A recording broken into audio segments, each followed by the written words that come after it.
ನೋಡಿ ಫ್ರೆಂಡ್ಸ್, ಇದು ಕೆಂಗೇರಿಯಲ್ಲಿ ನಡೆದಿರೋದು ಸ್ಕೊರೋನಾ ಅಪಾರ್ಟ್ಮೆಂಟ್ ತವ ಕೆಂಗೇರಿ ಮೆಗ್ಲಬೆದಿಯ ರೈಲ್ವೆ ಸ್ಟೇಷನ್ ತವ ಸ್ಕೊರೋನಾ ಅಪಾರ್ಟ್ಮೆಂಟ್ ತವ. ನೋಡಿ ಎಷ್ಟು ಗಾಡಿಗಳು ನಿಲ್ಸವ್ರೆ. ಈ ಗಾಡಿಗಳೆಲ್ಲ ಇಲ್ಲಿರೋರೆಲ್ಲ ಆಲ್ಮೋಸ್ಟ್ ನಿಲ್ಸೋದು. ಈ ಟ್ರೈನ್ಗೆ ಹೋಗ್ತಾರಲ್ಲ, ಚನ್ನಪಟ್ಟಣ ಬರ್ತಾರೆ, ಟ್ರೈನ್ಗೆ ಹೋಗ್ತಾರೆ ಕೆಲಸಕ್ಕೆ, ಅವರೆಲ್ಲ ಬಂದು ಇಲ್ಲಿ ನಿಲ್ಲಿಸ್ಬಿಡ್ತಾರೆ. ಅದಕ್ಕೆ ಅಂತ ರೈಲ್ವೆ ಸ್ಟೇಷನ್ ತವ ಪಾರ್ಕಿಂಗ್ ಇದೆ, ಮತ್ತು ತಿರ್ಗಾ ಅಲ್ಲೂ ಇದೆ, ಎಲ್ಲ ಕಡೆ ಪಾರ್ಕಿಂಗ್ ಇದೆ. ಅಲ್ಲೆಲ್ಲೂ ನಿಲ್ಲಿಸಲ್ಲ, ಇಲ್ಲೇ ಬಂದು ಮೋರಿ ಫುಟ್ಪಾತ್ ಮೇಲೆ ನಿಲ್ಲಿಸ್ಬಿಟ್ಟು ಹೋಗ್ಬಿಡ್ತಾರೆ. ಇಲ್ಲಿ ಓಡಾಡೋಕ್ಕೂ ಸ್ವಲ್ಪ ತೊಂದರೆ ಆಗುತ್ತೆ. ಇರೋದೇ ಚಿಕ್ಕ ರೋಡು, ಬರೀ ವೆಹಿಕಲ್ಗಳೇ ಓಡಾಡ್ತಾರೆ. ನಾವು ಅಂಥವ್ರು ಎಲ್ಲಿ ಓಡಾಡಬೇಕು? ಇರೋ ಒಂದು ಫುಟ್ಪಾತ್ ನೋಡಿ, ಓಡಾಡೋಕ್ಕೂ ಜಾಗ ಇಲ್ಲ, ಏನಿಲ್ಲ.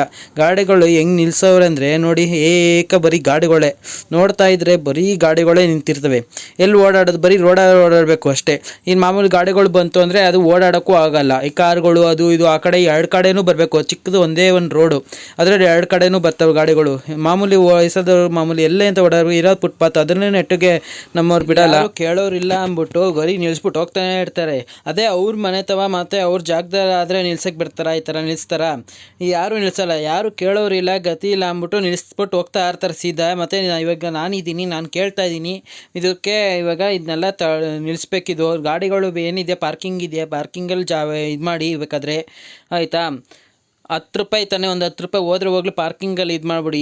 ಮಾಮೂಲಿ ಫುಟ್ಪಾತ್ ಮೇಲೆ ಮೋರಿಗಳಲ್ಲಿ ನಿಲ್ಲಿಸಿಬಿಟ್ಟು ಜನಗಳು ಓಡಾಡೋಕ್ಕೆ ತೊಂದರೆ ಮಾಡಬೇಡಿ, ದಯವಿಟ್ಟು ಮಾಡಬೇಡಿ. ದಯವಿಟ್ಟು ಜನಗಳಿಗಂತೂ ತೊಂದರೆ ಅಂತೂ ಮಾಡೋಕ್ಕೆ ಹೋಗಬೇಡಿ ಪ್ಲೀಸ್, ದಯವಿಟ್ಟು ಕೇಳ್ತಾ ಇದ್ದೀನಿ. ನಾಳೆಯಿಂದ ದಯವಿಟ್ಟು ನೀವು ಈ ವಿಡಿಯೋ ನೋಡಿರಿ ಎಲ್ಲ. ಹಾಗೆ ವಿಡಿಯೋನ ಶೇರ್ ಮಾಡಿ, ಲೈಕ್ ಮಾಡಿ, ಹಾಗೆ ಇಷ್ಟ ಆದಲ್ಲಿ ಫಾಲೋ ಮಾಡಿ.